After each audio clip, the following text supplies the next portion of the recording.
Hallo Hard Reset. Heute zeige ich, wie du die Toneinstellungen am Samsung Galaxy S25 Edge anpasst.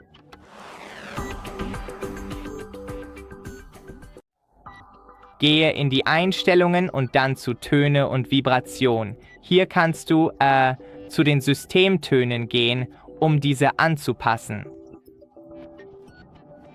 Du kannst das Sound-Theme ändern. Wenn wir zurückgehen, hast du Klangqualität und Effekte. Du hast also Dolby Atmos, Equalizer, Dialogverstärkung, Lautstärke-Normalisierung und Adapt Sound. Das war's schon. Vergiss nicht, ein Like dazu lassen und bis zum nächsten Mal.